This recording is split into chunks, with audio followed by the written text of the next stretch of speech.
Cô gái đang đi trên đường núi cùng với chú chó mang theo một hành lý nặng nề. Cô gái vừa đi vừa quan sát, trèo qua sườn đồi dốc phủ đầy thảm thực vật, cuối cùng đi đến một cái hang. Nhìn từ bên ngoài hang động rất tối, cô gái đặt hành lý xuống và bước vào. Hang rất sâu.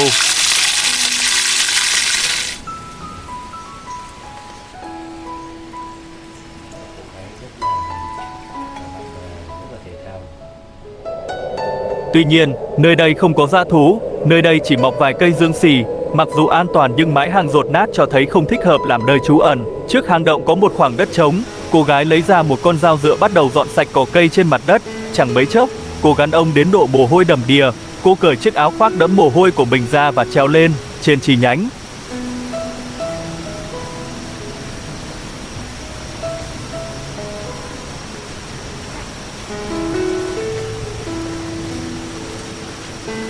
Gỗ quá cứng nên không thể tiếp tục chặt nên cô gái chỉ có thể dùng thanh gỗ gõ vào lưng dao để chặt xuống một chút.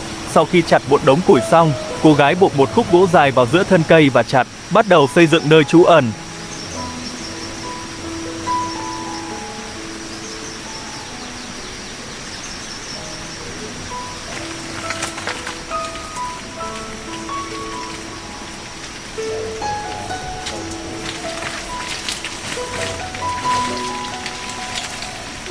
Nơi trú ẩn nhanh chóng được dựng lên.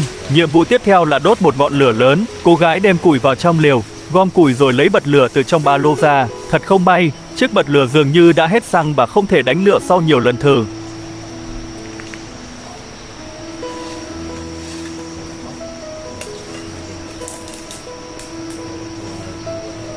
Vì nền văn minh hiện đại không dễ sử dụng nên hãy chuyển sang các phương pháp nguyên thủy. Cô gái lấy ra dao dựa bắt đầu đẽo gỗ. Sau khi chặt một đống mùn cưa, cô gái lấy khối sắt trong ba lô ra, cọ sát chúng lại với nhau, thành công nhóm lửa lên. Cô đem áo khoác vào lửa để nướng, sau đó rồi cô lại ôm anh đến chỗ gỗ ngắn.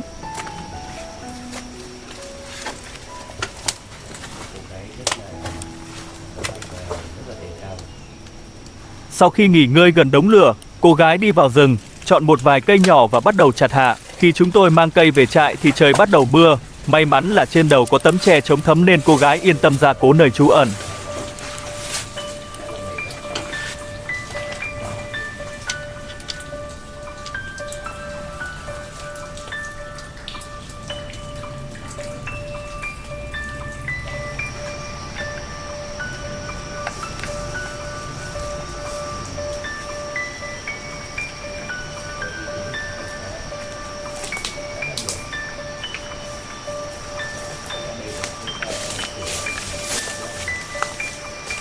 Mưa làm tăng độ ẩm trong núi, chú chó run rẩy vì lạnh. Cô gái trầm ngâm mặc áo khoác vào, sau đó rời ba lô đến giường gỗ, rửa sạch nước, cất dao dựa.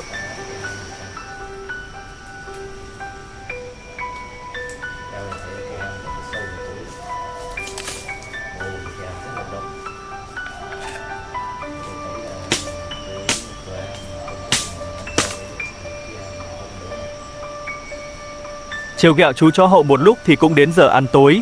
Cô gái từ trong túi xách lấy ra một chiếc đĩa trắng, sau đó lấy ra 3 chiếc đùi gà lớn, một nắm ớt đỏ và gừng tỏi.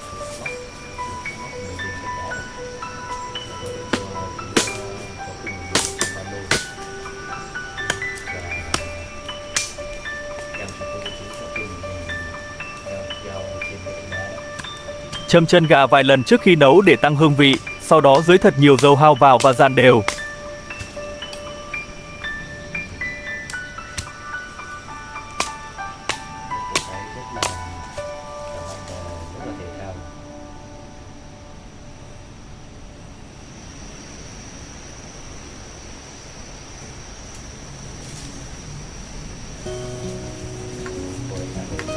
Đun nóng dầu trên chảo nóng rồi cho chân gà vào, nhiệt độ cao sẽ khiến da gà nhanh co lại. Cho chân gà vào chảo chiên chín vàng, trong khi chiên chân gà thì băm nhuyễn tất cả ớt, gừng và tỏi.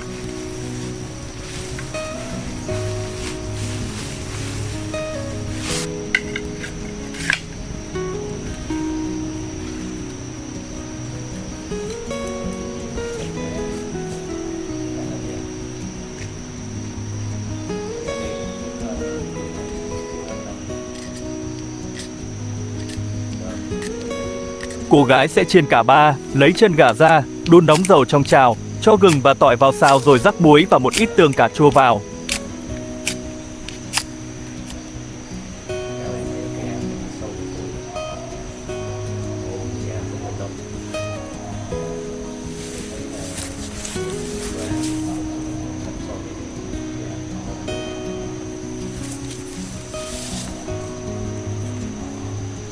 khuấy thành nước sốt đặc, có màu đỏ tươi và đổ một ít nước vào để nước sốt không bị dính vào chảo. Cuối cùng thêm từng chân gà rán vào.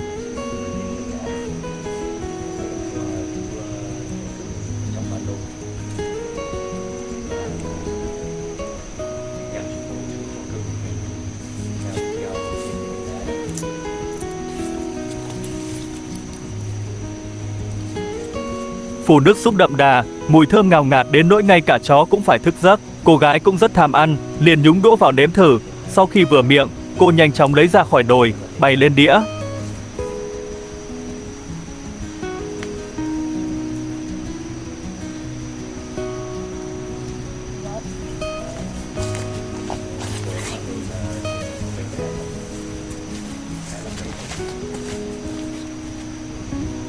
Lấy dao và đĩa ra, bước tiếp theo là giây phút thưởng thức đồ ăn vui vẻ.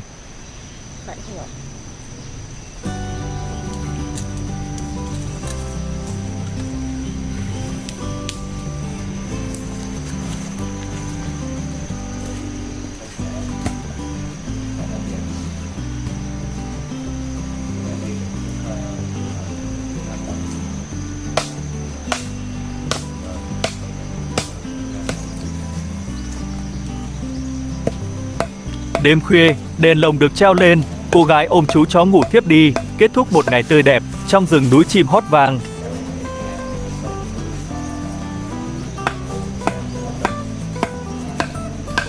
Đêm khuya, đống lửa cháy bập bùng, cô gái ôm chú chó ngủ thiếp đi, kết thúc một ngày tươi đẹp